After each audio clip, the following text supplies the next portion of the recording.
The latest ITN national and world news now. This is Granada. From the studios of ITN, the news with Nicholas Owen. Good evening, welcome to the programme. The main news: the Princess of Wales is warned TV appearance could cost you your privacy.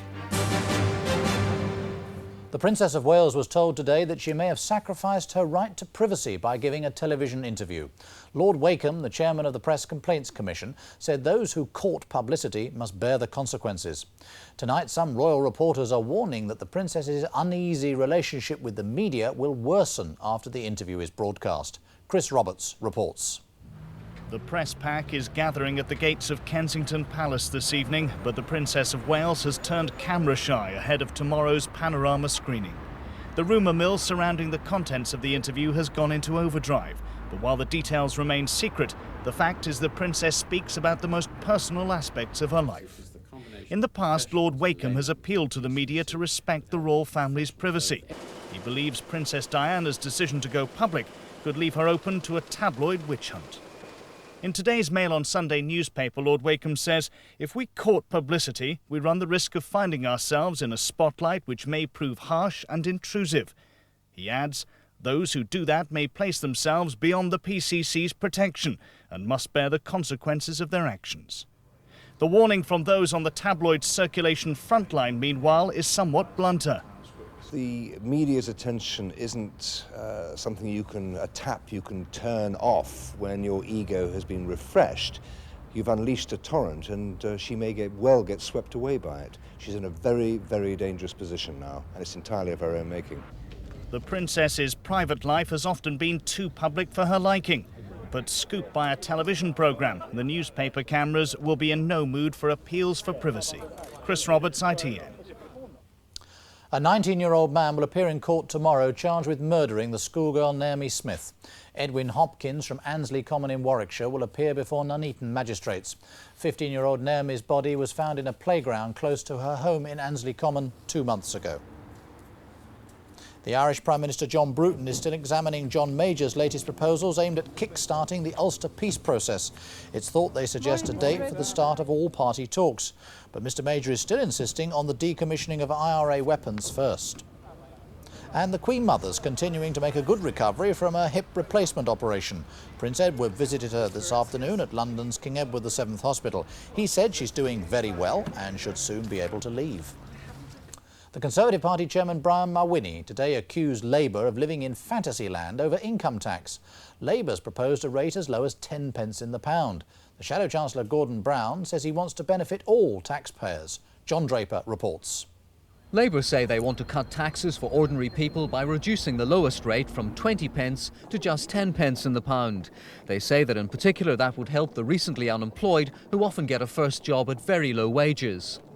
You've got to make it possible for people to move within the labour market once they get back into work, into a better job. And of course, the 10p rate is not only fairer, brings more people benefit, but of course is a powerful incentive for people to move up the employment ladder. Labour contrasts that with the Conservatives' declared aspiration of abolishing inheritance and capital gains tax for the better off.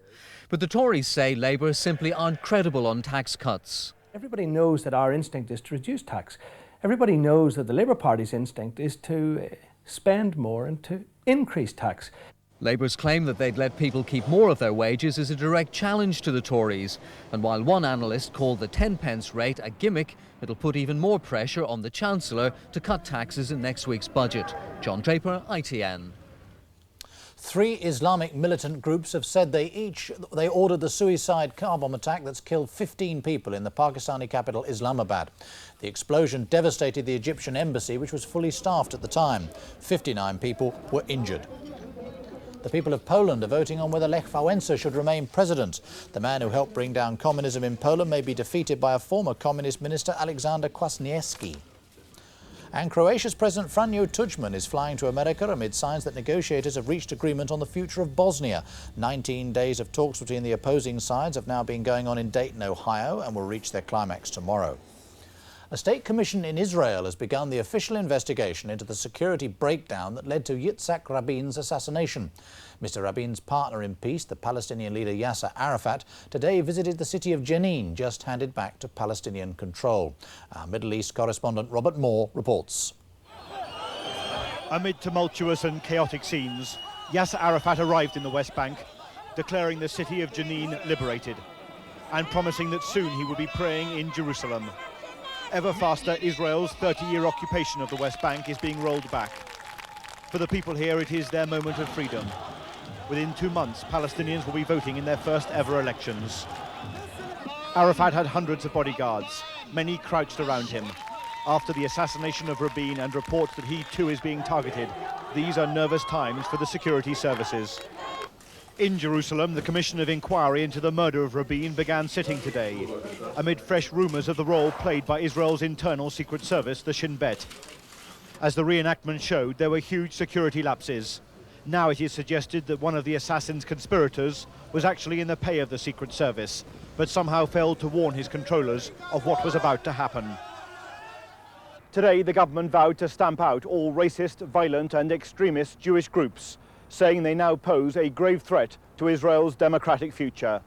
Robert Moore, ITN, Jerusalem. Back at 10:30. Goodbye.